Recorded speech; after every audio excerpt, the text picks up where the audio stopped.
Right, so today we're going to look at the classification of goods and services because this makes them be diffused, distributed in a very different way according to a very different system. So it's very important, these classifications and the characteristics they have. The first characteristic that can put a good in a classification is excludability. By excludability, we mean, can other customers be prevented, or consumers be prevented of using these goods, consuming these goods, or maybe they can't. And normally we exclude in the market, in the free market, using the price mechanism, don't we? Some goods are not excludable. Think of the public goods like street lighting. You know, very difficult to, if somebody pays for street lighting, it's very difficult to exclude the others that haven't paid.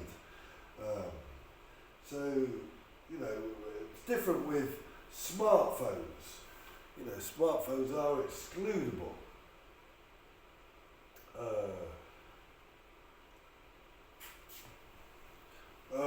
Another non-excludable is education under 16, because that's provided freely, so they don't exclude it. Another characteristic is rivalry.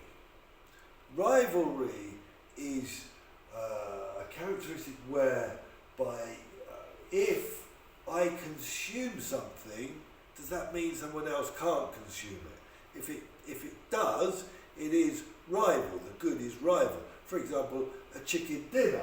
If I eat a chicken dinner, someone else can't eat it. So the good is rival. A non-rival good is when I consume it, doesn't mean that someone else can't use it. Again, street lighting, I've used that example, but music's another one. If I invent a song by me listening to or someone listening to my song, doesn't mean someone else can't listen to it because it's been consumed. So there's this idea of rivalry as a characteristic.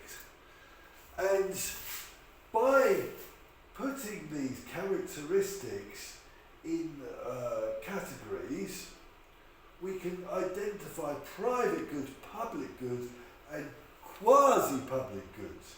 Private goods are goods which are provided by normally provided by the market, the free market, or can be provided by the free market, provided by private enterprise for private people, because they are excludable and rival. So, you know, things like food or technology or a car, you know, these are excludable with prices, and if I have it, someone else can't have it. So that we can consider those private goods provided by a market, ideally. Or you can have non-excluded and non-rival goods, which are pure public goods. They are, you know, very, very pure public goods, like street lighting, police. If we have, I don't know, sea defences, if I pay for sea defences, it's not excludable. It means it protects everybody, and it's non-rival. It doesn't mean I can use it and no one else can, etc. We could think of also roads as being public goods too. So these goods, the reason they are public goods is because they've got these characteristics, and these goods are best provided by the government, because we do need them. We need street lighting, we need roads, etc. But if somebody pays for them, they're not very well provided by the free market, because if somebody pays for them, everyone can use them without paying. So these goods we consider best, the government funds them through general taxation. Otherwise you have this idea of free rider. A free rider is somebody who's using the service or the good without paying. Then you have quasi-public goods. Quasi-public goods are non-excludable. For example, education under 16 isn't excluded. The government provides it freely. But it is rival. There are only so many places. Or hospital beds is a better example. There are only so many hospital beds. If I'm using the bed, it means someone else. It diminishes for someone else that possibility. Or you can have quasi-public goods in terms of excludable but non-rival. For example, a private beach or private roads where you pay a toll. They're excludable, but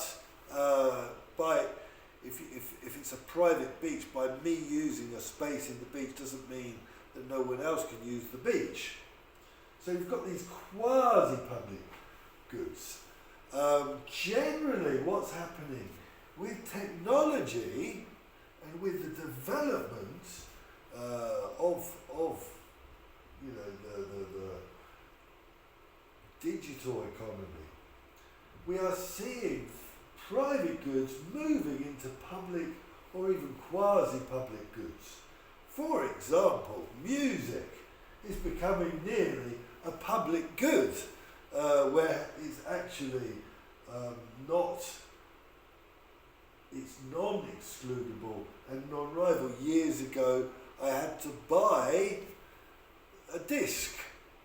Now it's very easy to access.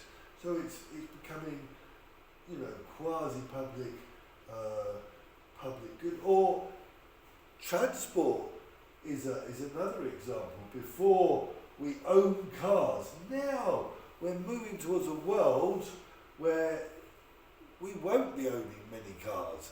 There'll be cars being used. You just pay to be part of a network, and they'll give you the possibility by leaving cars, or cars can come to, driverless cars can come to pick you up. If you call a car by your mobile phone and take you wherever, you just pay to join the network. Now we're seeing, at the moment, a lot of cars, if you go to buy a car, they get you to buy the car but not own the car. So we're moving out of this private goods. They continuously own the car. You pay every week or every month, and after 5 years they take the car back. So things are changing. Also, with technology, we can have quasi-public goods in this section. For example, just driving down the road, instead of paying a year tax for using all the public roads, maybe they will develop a system where you could just go out and how many roads you use, you will pay for. Maybe you pay different prices for different roads. If they're very expensive roads, you pay more. If they're not, less, etc., etc. So things are changing a little bit with these classifications. So yes, the problem, fundamental problem of scarce goods only arises with private goods because of their excludability and rivalry. Okay, so they've got this, we exclude through price, and the consumption by one person reduces the availability to others. So these characteristics mean there's the fundamental problem of scarce resources. This again may change in the future with, for example, energy. Energy may become very widely distributed through renewable energy technologies like, for example, solar panels, etc., and become a quasi-public good. Free goods have no scarcity, so that's another classification totally. We can consider that, for example, air or rainwater or wild fruit, things that we can go and take and they're free because there's no scarcity. So that's another classification. But public goods, here's some examples. You've got the fire service, lighthouse service, coastal areas, or police, street lighting. We can consider these totally non-excludable and non-rival. So those are best done in the public, by the government, funded by taxation. Quasi-public good, here I've got an example of a toll road or a private beach. So they're non-rival but excludable because you're paying. But obviously if that beach becomes too crowded, it can